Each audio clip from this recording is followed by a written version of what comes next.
Mga sangkay, buong mundo ngayon ay inabangan ang pag-uusap o mahalagang meeting ng Pilipinas, Japan at Amerika. Ito ay sanib puwersa, mga sangkay, na pag-uusap na kung saan isa sa magiging topic ay ang China.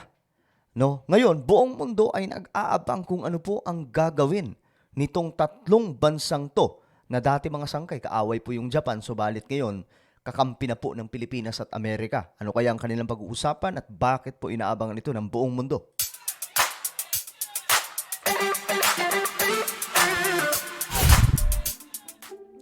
What's up mga sangkay, magandang oras po sa lahat ng ating mga kababayan, sa lahat po ng mga solid sangkay na nanonood ngayon. At ito, pag-usapan po natin itong patungkol po sa Japan, Amerika, Pilipinas, at syempre kasama na po dito yung China kasi yung China po talaga ngayon, natunog po yung pangalan dahil nga po sa ginagawa nila dyan sa West Philippine Sea. But anyway, bago tayo magpatuloy, pakisubscribe po muna yung ating YouTube channel. Ayan po sa baba ng video na to, makikita nyo po mga sangkay ang subscribe button. Pindutin nyo lamang po yan, tapos i-click nyo yung bell at i-click nyo po yung all. Dahil dito mga sangkay, okay? 1.19 million subscribers na po tayo. Nakaraan, 1.18 lamang po tayo. Nakarang araw, no? So this week, narating na po natin yung 1.19 million. At parami po tayo ng parami. Kaya naman kung hindi ka pa nakapag-subscribe, matik na. Alam mo na dapat ang iyong gagawin. Sa mga nanonood sa Facebook, huwag nyo rin pong kakalimutan na i-follow ang ating Facebook page. At ito, may papagawa lamang po ako sa inyo saglit. Sa mga nanonood po sa Facebook, madali lamang po ito mga sangkay. Sundan nyo lamang, may ginawa pa akong sample video. So habang kayo ay nanonood mga sangkay, i-check nyo sa bandang itaas sa video na to, kagaya ng nakikita nyo sa screen, may tatlong tuldok bandang itaas sa mismong actual na video ko ngayon na pinapanood nyo. Okay, check nyo sa inyong mga cellphone. Kung nakita nyo na yung tatlong tuldok, pindutin nyo po yan. Then may lalabas na show more. Ayan po yung may plus. Pindutin nyo rin po yan. Okay? I hope na nasundan po ng lahat. Ganun lamang po kasimple, mga sangkay, diba? Ang dali lang. So ito na, tingnan po natin itong balita, no? Ayon po kasi dito, pulong nina US President Biden at Japan Prime Minister makakatulong sa Southeast Asia. So ito mga sangkay, trilateral na meeting po ito.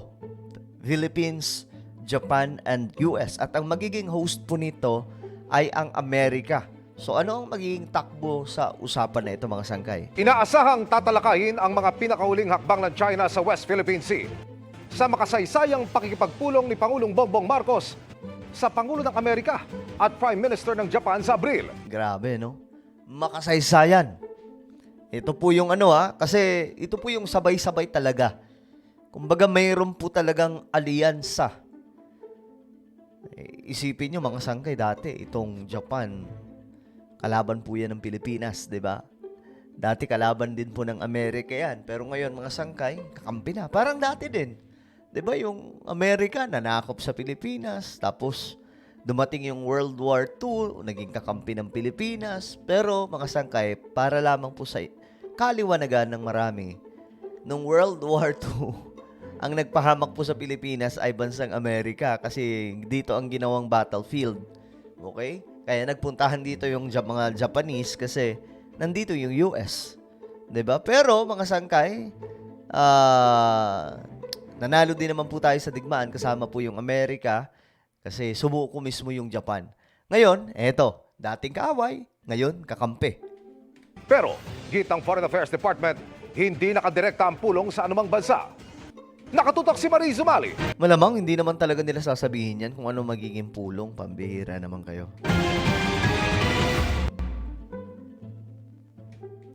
Matapos lang ang halos isang taon, muling makikipagkita si Pangulong Bongbong Marcos kay US President Joe Biden sa Washington, D.C. sa Amerika.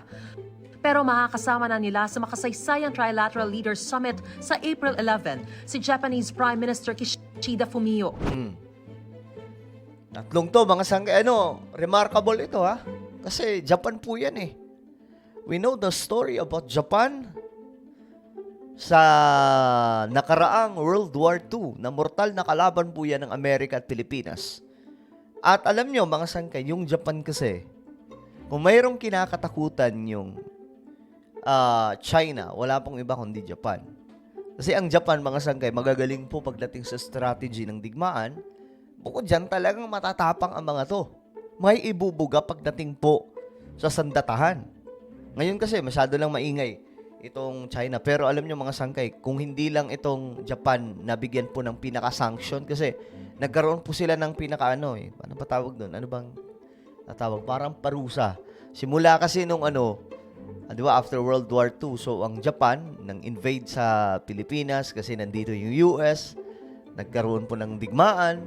So ang isa sa mga naging hakbang laban po sa Japan, bawal na po silang makisawsaw sa mga problema ng mga bansa, halimbawa na lang yung mga militar, mga sangkay. Kaya nga po ang tawag sa kanila military is self-defense. No, sa Pilipinas, Armed Forces of the Philippines, doon sa Amerika, kumbaga, itong Japan, wala po silang hindi po sila pinahintulutan na magpalakas ng ganong katindi sa kanilang sandatahan. Pero ngayon, mga sangkay, iba po. Lumalakas ang Japan at nag-aalala po ang China. Kasi itong Japan, binigyan po ng pahintulot ng Amerika. Sige, magpalakas kayo. Ganun po ang nangyayari. Siguro dahil po sa napipintong World War III. Ang pulong ng tatlong leader makabubuti raw sa Southeast Asia ayon sa Pangulo nang makipagkita sa kanya ang bagong Japanese ambassador to the Philippines kahapon. Hindi lang pagsusulong sa trilateral partnership at muling pagpapatibay sa matatag ng alyansa ng tatlong bansa ang layo ng summit, kundi inaasahan ding matatalakay dito ang kanilang common vision para sa mapayapang Indo-Pacific region. Ang tanong, matatalakay rin ba rito ang mga pinakasariwang panghaharas ng China sa ating mga barko sa West Philippine Sea? Alam niyo mga sangkay, marami po sa magiging usapan dito. Of course, hindi na po isa sa publiko.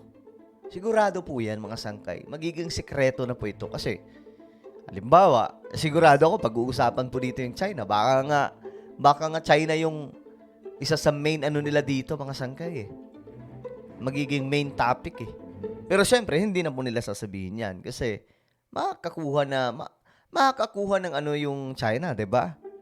Yes, I think we can expect a discussion on the recent incidents. We can expect an alignment of views among the three countries on the recent incidents in the West Philippine Sea. Our three leaders are expected to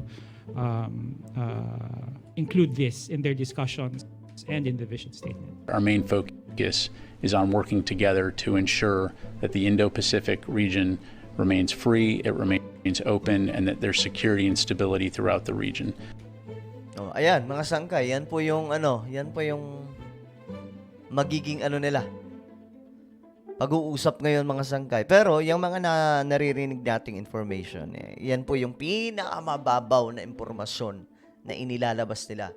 Yung gusto nila, maging malaya po ang maraming mga bansa like Pilipinas, dyan sa West Philippine Sea, Japan, at dito sa Southeast Asia, buong Asia, ganoon mga sangkay. Pero, yung pinakamalalim na magiging usapan o purpose ng meeting na ito ng tatlong mga bansang ito, itatago na po yan mga sangkay. Hindi na po yan isa sa publiko. At alam nyo paano natin malalaman yan? Base po sa nangyayari na lang. Mag-obserba na lang po tayo after ng meeting na yan, ano ang magiging takbo ng bansang China, bansang Amerika, bansang Japan, especially in our country. Doon lamang po natin maiintindihan ano ang napag-usapan nilang tatlo. Bagamat inaasahan umano ang mas matapang na joint vision statement ng tatlong leader, may agad na iginiit ang DFA. This trilateral cooperation is not directed at any country. Of course, we will... Hindi daw direkta sa isang bansa. Talagang itatago yan, mga sangkay. Siyempre, para sa seguridad ng bansa at higit sa lahat, mga sangkay, hindi po makakuha ng kahit anong impormasyon ang mga nagbabantay na kalaban. Pero alam ko mga sangkay, itong mga kalaban ngayon nila, like Russia, itong China, may mga may mga pinadala na rin pong mga intel na mag-iimbestiga kung ano ang magiging talakayan tungkol po dito. Continue to call on peace and stability and that the the recent incidents be solved in a peaceful and diplomatic manner. May hiwalay pang bilateral meeting sa pagitan lang ng ating Pangulo at ni Biden para pag-usapan ng kooperasyon sa seguridad, clean energy at iba pa. Makakapulong din ng Pangulo ang US Defense Secretary at mga negosyante ng Amerika. Para sa GMA Okay, so ayun, mga sangkay. Ano sa tingin nyo yung magiging meeting dito? Tingin nyo ba kasama dito yung mabigat na usapin sa China? Tingin nyo ba may pinaplanong malalim itong Pilipinas, Japan, at Amerika? Comment nyo sa ibabang inyong mga opinion. Meron po akong isang YouTube channel, guys. Ito po. Hanapin nyo na lamang po ito sa YouTube, no? Magaganda po yung topic natin dito about Bible, mga sangkay. I'm sure magugustuhan nyo. Kaya, i-click nyo po yung subscribe, i-click din yung bell, at i-click nyo po yung all. O kaya, kung na po yung magpapaalam, mag-iingat po ang lahat. God bless everyone.